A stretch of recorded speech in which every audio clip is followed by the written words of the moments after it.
kan then om pa zirtir tu pa zun bung som ni pani na chiar chun zawang chauka chon lom ki male thian te chon lo thua anu chon lo ti pui mual mola kan khon mu dan te chu zot luama an ni chuan an soi dan khan khothlang top khan ti mai sia ala thingtlang viau tura kan nga ya rin ai tak chun anuam in chang kang ka ti tinan changa an ti tak tak em phei chu ka shelawa sarjona po khan kan kho chu atum aya lo chang kan thu kha soi towa kainin kan kho then om te ngai tuin ala chang kang lo kan ti hle sia lelama karin ai nan ti veka an rin dan kha alo chang kang lo viau te po ni jok mai thei ka va thu phei ve a lom ki male thian te chon min lo fiam hala kho khat nu la mel tha kan ron rim ve hloi che an lo ti vara a oi om lo e mai kan kho hi in rin ai nu lan mel thang o tin nui sang chon ka changa dama limin ho ang dewan ti khan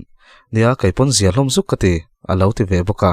pakhat chon tunge kha mel tha deuh ni china kan mu kha naktu chu som ve te min ron ti sur sura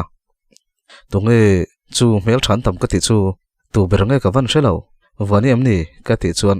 ani chu ni lo tinan noya anin thiam lo le dewaniang taktaka wani po mel tha thawa kan ti zok chu wan tlai kan ho khan kan muwa tlaitling ve deuh mai nia zirtir tun tin ka sia ati ta ka chuan ka hrengal uma ki mi ni don chu ka ti rol deuh tho chuan anu chuan a mel thania kan thotlang wal ho hian phulo enin an enemoni han rim tu po hi anei vak point ka hrelo anu chuan alo ti ve wata uma ki mi chungchang min zot tu chu a phur hle maya a number min lo pe tu a ti ngal kaila chu ka phur top sarjona len pal takin ani chu han leng ve se sarjona chu ron ho dei se ka duwa ka pe wata lom ki ma ve thung chuan midang chu angai sak ve vak lo niang voin lama kan thalak dun na te chu min entira a phone a chuna da veka hei hi min la sen mi lo ti in ka du le du lo ho chu ka soi zat zata chutia rai moi to kanom nu chuan anu chuan debo vok chu sum kan ngai le to nia iwa chuang kai zoi donem ni kha in leng te chu thingpui te polum sakha la ti in room lam chu pana lom ki ma chuan khoi vok chu kan chum don ni lom ni in vok chu chum na in la chu a fel fai phiana in chunga mai chemna in nei le thosia ti in hria thiam lo mel zet chon min zota a vok chu mai chu tu na tangai theisia in chunga ti wak kan du lawa ti son pona sona ol sama min vil pui pe tak takem ni tin ka zota an ni chuan pe a experience zel tin an noi hak haka lom ki ma chuan vok chu chum tur ka siam lai te chu thla lo la min lak sak tok ro ka phone camera chasi in ron kal to om si lawa i om chung chun thalak moi deuh deuh ka du ka ti wangin a camera poron kenga an thian pa pakhat chu nui le suk thina lom ki ma chuan enge mo kan rin pe chu nui le vur vur zela a ti supa dam chuan enge moni vak se ti mai chia text le to ni mai lom tin lo changa rin pe an ti pa chuan makim chu a fel reuh lutuk anin omna te min shila ka han leng do ni moni a ti zuka lom ki ma chuan ringota a kong i ringot do na mi tin lo chang wat enge mo ka hriat lawang bekin chak loka tia bawna tur om lo tero debo tin min ron nei suka nia bekin i thlen huna khani shilanga anin ta chu lang thei do ngal mai lom ka tia dam chuan i du le han kala ma se min ron lam le lo chuan kan motor kan keng ve bok si lo izalut to khi chu buai thla kani te in an thian ho chuan anin ka fiam ve luama lom ki ma chuan khoi vok chu kan lo chuan kai piang che ti pa chuan ka bula chuna ron dinga vok chu kan zona kan chuang kaya asira chon thingpui chu ka ti sanghala kan ti mel mela a chang le fiam thu tenin ka fiamin kan rile dar thina ma se ka ngai to nai ro sarjona chuan lu atlata ani hi engtin nge om veng le tia ka ngai to mek lai chuan u fela le u re la chun ron lang lola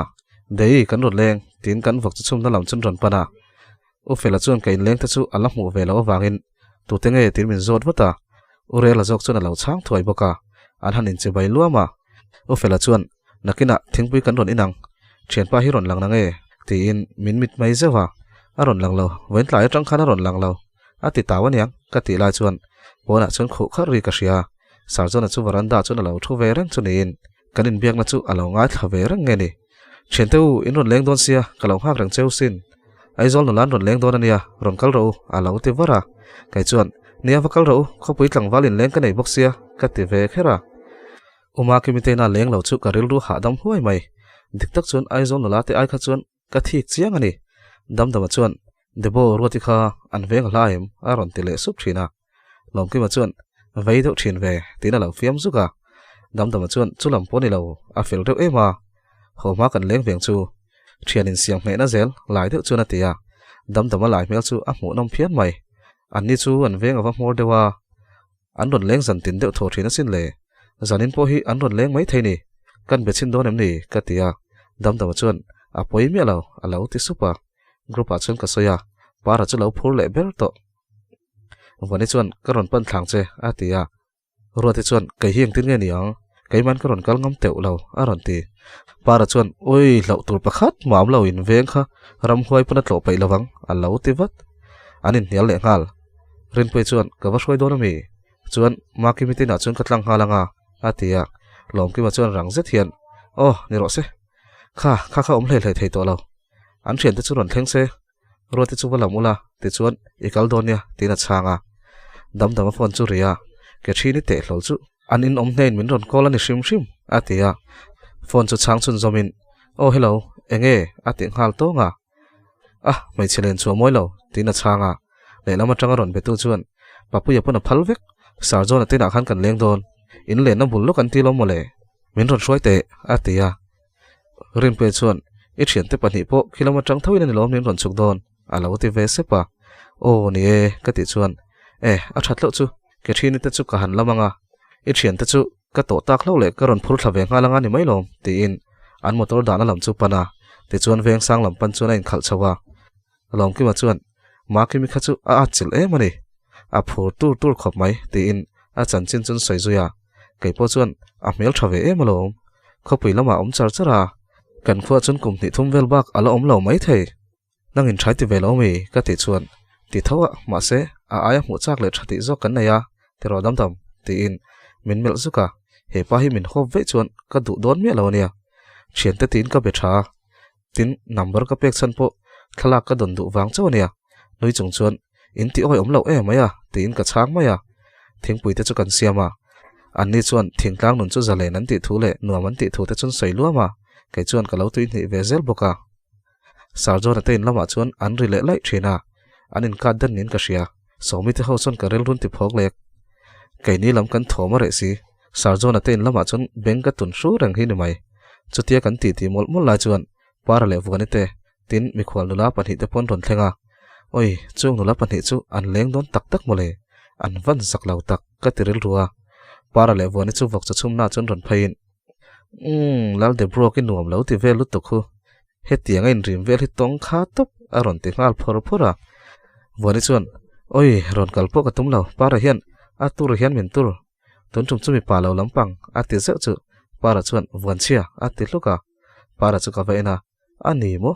van ro pui ka ti chu in over sarjona ina kan valut venge thilan ai tui jok don tlat ti in sarjona in lama chuna phainula vani le rin pe chu motora chun let le in ruati chun va shwai le a ruati chu ron thlengin rin pe chu uma ki mi te in lampan chuna chho thunga dam hian ruati hi a hop deuh nin ka ria kil khata chun zoi te hian anin bia kaile vani le lom ki ma chu kan ti thunga sarjona in lama tang chuan urela te nula pani te chu an ron nui suak le hak thina ruati chuan kan para orin fal zia chu azak thailo bera watang le to ni chu atia ti daila kan nula te so engen ti thina tin ka zota dam chuan kan ka zen ten nia pakhat chon designing lama zira pakhat so college kal lai me kania ati chuan oi kai vok chu chhum le rora chu fanu lg zia za an ni lo ma se sarjona chu miril rum het takania angai zon chu ka ring chuang lo ka phone message ton chu aron ria rang tak chun ka ena dear John one message ka hong wata nuami wati omve ti chawani nang fe ti chon ka reply ve le a thala thiam bula om chu i kham thei meu na nge tin min ron text le nang po designer le college kal lai nan ron rim chea ni dang ang lo takin inui ve hak mai lom ka ti le a sarjona chun kanui kher lo ti ron thon le inui ri ka chiang khop mai tin ka reply a ni nang po i hlim mel khop mai phone point en du na sa aron ti le min en thami voin lama kan thala kan en du na ni kha ka tia lom ki ma chuan vani kan ho tu no chu a phone at lei pui e mai tiro dora vakalila ei tur te valei vengu atia wani chuan nia ruati le damdama po soidun nga niang lai tak taka zoite teinan ti na sa mai ti in ruati chu mela ruati chu lai deuh tak chuan a lo nuya a oi om lo nui suk pa chuna ron tia wani chuan a oi omani kha inui vur rengalo dam veng nula zanin hian hlim berang tile para tia aw chu ruala abula omlom ki ma chu phuzoka oi ka ti pallutuk tina nuya kaini po chu kan lo nui dara para la chuan ei pa ngai mai lo chuan por lutuk hian ei ka ming thiang hlim chu engwang fakawat chu tianga ringa ron lam chiam ngai nia a ron tilar lara kanin sum thei to meu lo kan nui haka solam pon nui ve dar mai sarjona chuan min ron text lein lo chuak te atia lom ki male vuani para te ho chu thil lei turin an chuaka kan kom chak pukhu mate veng dor naya chuan an chawa thing tu tur vel kan lak belange katia dam chuan khi chunga khi la om nual khi alo ti vat roti chuan a hra thiam aniang o valaro reilo la alo ti ve vata sarjona te in pia syntax pen a chuan ka lo ama sarjona chu ron phaya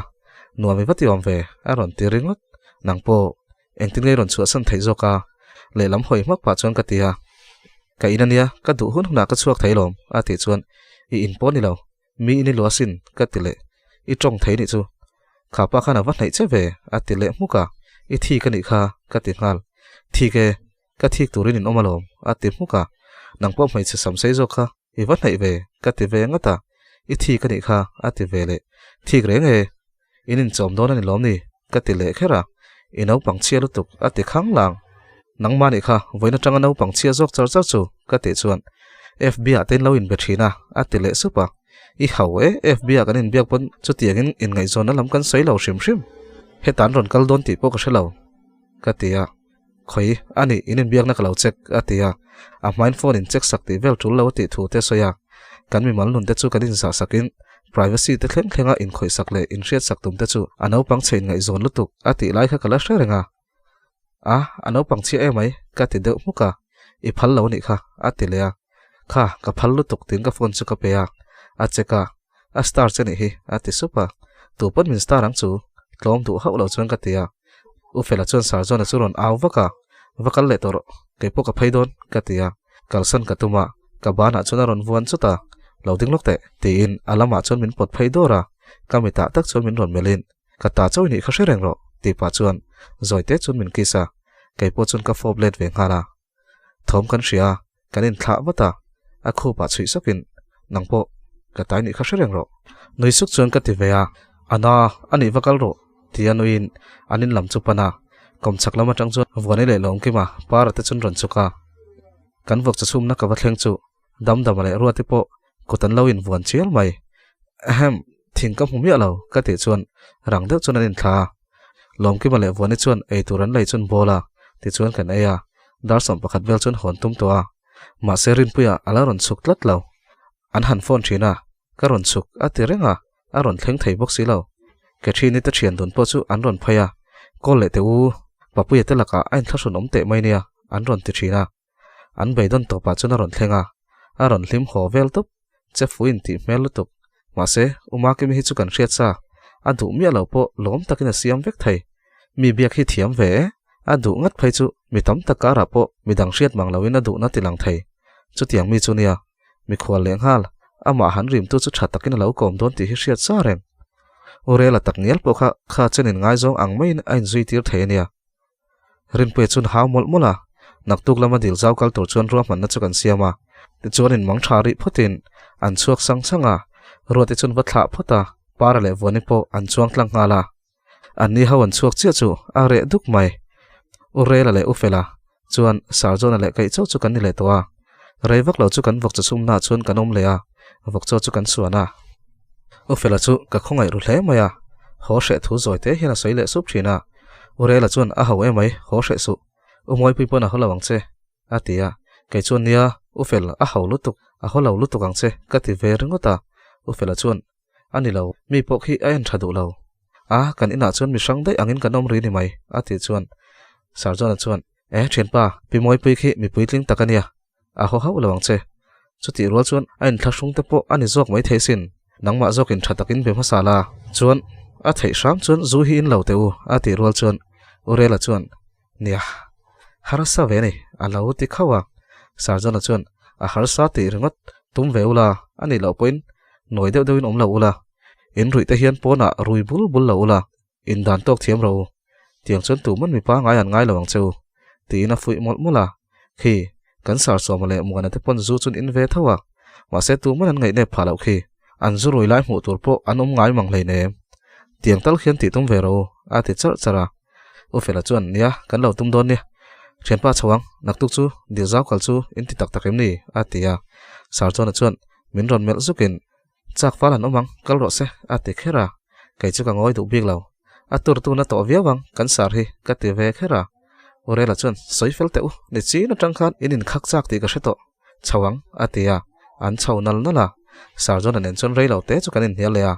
ma se anuwa chuan kutin vuan chial chuan kan thu dun le to a nia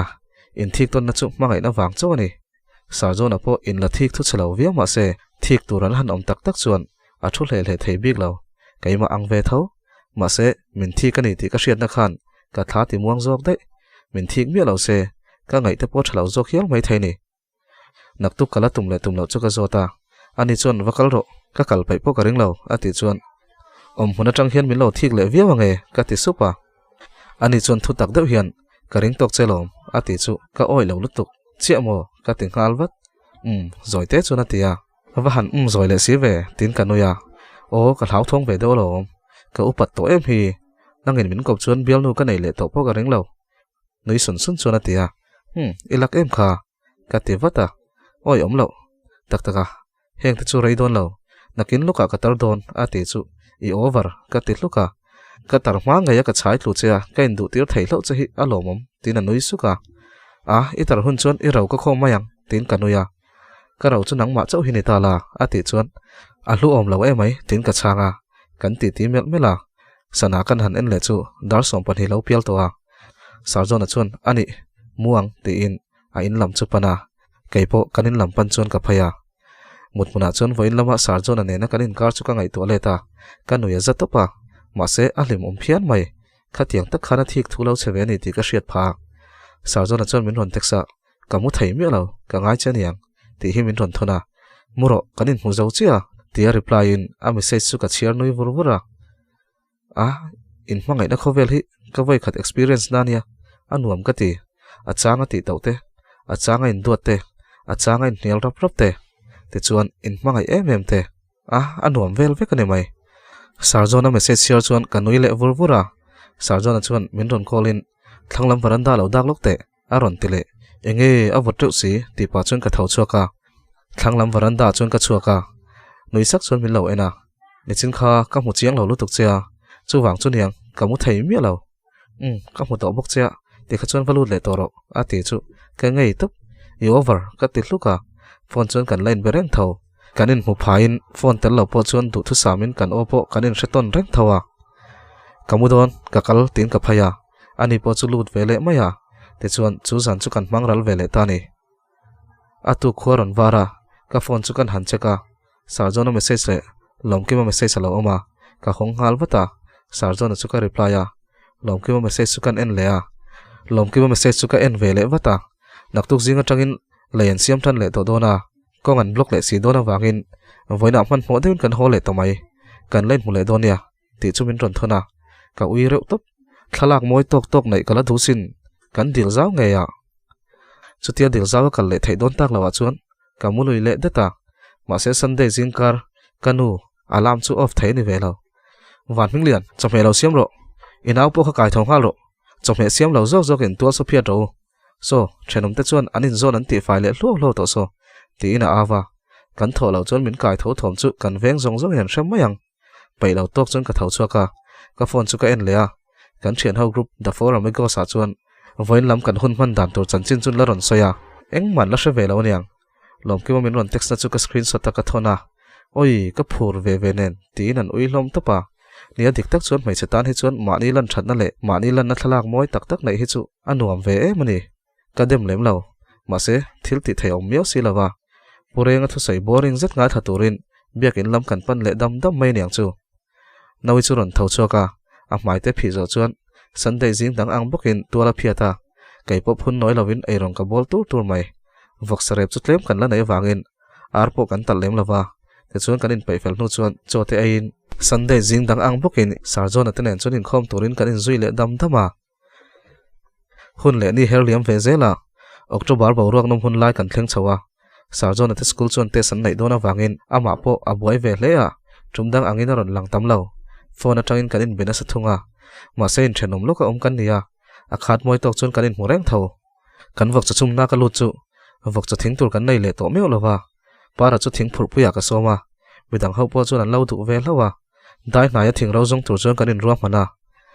mania kan lo zoa kan mi khol tlang wal dam damale ruati chu anin bezui ve nge ya ma se chu tin mangai na lama chuan an lut chuang lo niang ruati la hian a bem don der lawa ami pala chuan mala ka tum chuang bok si lo tin kar hla a ami pa jok chu na ron betlem tial tiala ruati bai se na por al ve tial tiala niang chu sei po sei ngai to vak lawa ma se alangai ni ti chu a status vela tang chu na hriat thiam thei viau mai ruati te veng lama chuan kan phur dona wangin kan papan ve thunga kan pathum chuan kan phei nak naka ruati te veng kan thleng chu a re ruya arin lei vel an lo thai khu sui suya naupang house kulan kal ve kaniang an veng chu thom hriat tur awang hle akhat to ka chong jong thlok le phur thin te sawaron ram le chia chia thin te ti lo chu thom dang om lo ruati te veng nom ve na chu a re rui zel henia ma se para chuan nu chon ramati saka an veng kan va thleng phaya para chuan oi he mi te veng tak hi chu o kan han lu che hi nu tiang hi ni rengot an veng hi ma na ang atia ama ber chu nui duai duaya wani chuan nangma khai chul ma na mi chu yang jok a lo ti ve wata para chuan nang ve kha chaina at lai an thil siam yang ti in an in hel phaya punhuna te tui chepai kong pe ron luang lu chu kong en mi lawa ti ti zot zot chunga kal para chuan arab per chaka a thin rim lutuk oi dam veng ti taka kong pui koi zula tui han pai oi inin me lutuk lui kor thim ka dai kai huna trana ram ka ngai long hi ni rengot ati zong ha zata ininom i che zot zot ruati chu nga ngai le ve chuan tin para tong thai lutuk chu kalau sei sela amala chon enga ma ngai lo uramte quarter kan kalpera wani chu hoi chho zuka ale hoi le ngal vut alunga leng ve ni ka ring engma phei chu ka soi zui du lem lawa para la chon ngai to hlei lo hian oi ramte pui ro chu zela cho donga abar ve puk puk omsia aron ti chuak lol wani chu nui mi alawa para pon hel hek lo para chu ka khok zewa a hre thiam ve ngal niang oi ti daila kan health worker thar kha azia ve kan khotlang wal tam takai chuan ati zom le ngal zata kai chuan e ko tar pok hi lo trep ton ti sin tin thudang chu kalo sei ve wata chutia kan kal zel chu ruati te in zon chu kan thlenga ruati te in chunga tang chuan hlalung kwai em mai ron ri chuaka para chuan an leng ve ni tin anui duaya zawman pui zai chu ruati chuan alo ngai thariai riaya ami khwal tangwal ton kha ala thai ngil thei meu lo chu ni zan ton mangmol mai em ni nge ching mit vai sok asak ming le mel hriat lo kan wang khuwa lo loin ka thin lai lung ruk dar tu yang aluang ralta engtin min nga yang mo engtin min chang mo ni rei cham ri la ngai lai ching khwal di wal moi mo za pui liam mai lo la o la cham ri la ti chu lo ngai thariai riaya kong ka tlem te ka watang chuan kan han bi tha ama chu na tho thom no nen chuan alo in pei vek towa tuk vera chuan dak vua vua a hlangai thak chu a fil tak zet ti ka sia henu hi tun hmain tiang em em vai hi anei ngai pu ka hrelo reng reng an du thu anin shil lo ve ve boxia atir kha chuan dam dam po khan a yai mel si lawa ma se ani chu kho pui lama aum le dai towa college te kalin ani thing tang no la ve mai chu aron ngai ven zui hian ring lo te poni mana engma sei zui du lo dana achang to ber dot tu angai thak lai phei chuan kamit tui parol ve hial mole asak ming le mel hriat lo an ka chhon ngai lo zuna wain ka tham ralta engtin min ngai veng mo ka thin lai lung ruk hria se raya cham nge yang ma se dan rual lovin muala liam ta dam takin mang tha mai le ching khwal di wal moi ka don lung ruk du ai sam chuan o lo let le la chu hla chungai thlawang wanga nia khopui tlangwal thingtlang hun hlataka reilo te tana ronin lana a mel du zong tak lo ni nen zan khat in po le in rem takin hunan manga kil khata zoite tenen phun dun sep sepani kha ruati khan theise chamhlen turati kha lo van chak don tak emo ti ten ka ngai tua para chuan aleng mani phone ro ati lu chu ruột chuan u far chu off vata la sang sang ka ngai thla kha hla ka ngai thak lai takai ron lu le tia noi sukin amit chu tuai nu nuwa amit chu sen deuh rama amit tu tlanin ka sia voni chuan par la hi mi feeling hre thiam hlol lo mangai nain a thin lung hi la tlo po ngai lo ti hi hriat ngoi ngoi ati chuan para chuan ala na top oi nang ni angin chebok te mangai na kurpui veng wai pai chu ni la chuan veng sang to patanga dam veng hmor thleng hi pen ni lek lekai nai din tirin ka tlar phai dal theng ati chu kan oi lo lutuk voni chuan oi ya a chebok ponan du lo che a lo ti hluka para chuan taktaka engtika ma kan du big reng lo turten min lo du big reng lo ti han hriat te hian khovel hi fair ve hlia le tiru kalang karai man lo ati zum ha zata ti chuan ram lama chuan kan liam ta kan ti tia kan in fiam phai bor bora para le voni chu anin tumri le ok thina kan lo noi pi vel mai maya ruati chuan ti daila de brok sarzona hi kan khuwa maste mangdone aron ti thut ate daya ala hla tin ka chang maya para chuan a hla to hleinem hun hi kal chakani o hei tuna po bairol kan zo le der to leng zong te hlim na ber khuang choi thla ni le nuai to hi don taka tun thla chu thla eng sat takin lo mangu ati zui ngal zung zunga kai chuan iwa han che zo takem sarzona chu achung te bula man karing exam an zo chuna chhode ngal mayang tin ka changa ka ngai tua min chhausan huna kalung len dan turte kai hi ka zui ve dai mai don nge ni ka ti chu para chuan over pasal tum ngal ringot tereu te khani thloi venga in sum sham ro ati chu ka vom chora amala chu nui ora aizol hi kapui thlin hu hian kalakal le mi alawa komin chu bazar ve ngai kan tuma thian hawa han kal ve kan rela roti le kai chu kan chung tran phal ve to paisa porukin kan khol char to khania wani chu dona chung te dil le thai menga para po paisa nei chun boina omlo kan thing purna hun tur chu kan thenga thing chu kan fom hala ma ni thau chun kan kal sanga kalau ngai tu ngai mi lo sarzona thakhat vel ngot mai a han omlo tur chu ka ngai tu tluta ka hu phur top hi ni mai para chun zai lung pa chun thing chu fom khoma ama pon voin chu em lian to ka ron phur ve ati that du chu avai hi chun a phur tam thei te mai ne reife kanom nu chun kan thu to kan nga to kan thing te chu kan thon zawa thingrum tlang dung lo lang rui mai thlir chuan kan thu chola para chun sikhara ron phora vone chun hei la rengot hi a chang le mai zela zuwa a chang le toibur a chang le sikhar ewa han chikim tak te na lo se sel leng hal para chun oi kan tirgu lenga a du beran chang le don angol ka veitir vekang chu ka ngai san le deng chu ti pa chuan a hmuam trola para na han ti hi chuan a tui mel thei boxia tlem chu kan dil le toibur ti lo chu para tiang chu ka ti ve chin zela mai zel te po ka zur ve zan to para la chun skhar chu awi lo em mai leng hala ti hian min pe phal em anga nakina an han ei regu huna a lowin an om hlei thei lo ta mo te a hian a pe phal le mi lawanga kai hi chun ka ti ve vak lo na roti le vani hian han ti ve mai hin shata an du ve tran tak ta mo te a hian para hian a pele du to ngai silawa a to pa chun an lei pha ve zia chutia in fiama kan nui dar lai chuan ka phone a ron ria kep te chunga ka da dai sia kep te la chu ema chun rem lo tok chuna oma thailo chun ka wazen trok ka phone ka han en chu sarzona call ani enge mo tu nang chuna min tir du na nei le to niang te in phone chu kala phone kan la che chu sarzona chuan debo tu na nom hlaim a ron tia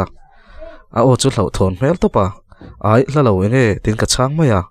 hei inu accident a ron ti mo engtin tin hlau thong de chun ka zot len ngala para la chuan enge a lo ti ve sek kalte ininom tin para chu ka benga sarzona chuan an rora chutur lung an ron bun kha inu alo nai lai takin a driver khana bun sia alu ina tlaka tuna damdo ina kanom pui mek te in min ron shila nawi chuan lo horo anu hi eng ma shila ania alu thina sabok se trap tro chuna ron tia min ti chi ai zual ngal veka kai hi ka hongai tin ka tlan thuta enge a an ron tilom loma anu lungina dela ka kalangai ka tia ka thian te po chun an thing da sa chun la chuak le veka em ruak nen chun chak takin min ron uma te chuan man mo takin kan tlana chak takin dam doin lampan chun kan tlan kala ole khati zong khani selangai thatu zong te chuwa kaloma min lo komena min lo share sak thin tu te chunga kalom em ani te chuanin hei tum angin komin chu kan riku chho ve viu maya ti pui tho ve la tok ta ron ti vel mai me kha kazia ke ma he kazia to pani chu zanin chu chiar po nuam to pa chuanin he thon thu hi enge in ngai dan a boring chho tanin tiam ti te khalo soi khom le liam ula ke chu ka story hi akal rei lo to khiarit kadar ping angai nom lo chho tul hian ka thina ka in thla sung tlat thina mo mi story hi hai angai nom thai box sia khami wang khanin in thla sun hina ve ni chu chuan para o hi kalau thai hin le thina kalau tuai lo le trap thin tuai lo ki ma kan der ale arai a to pa ngai thuma karon nei ta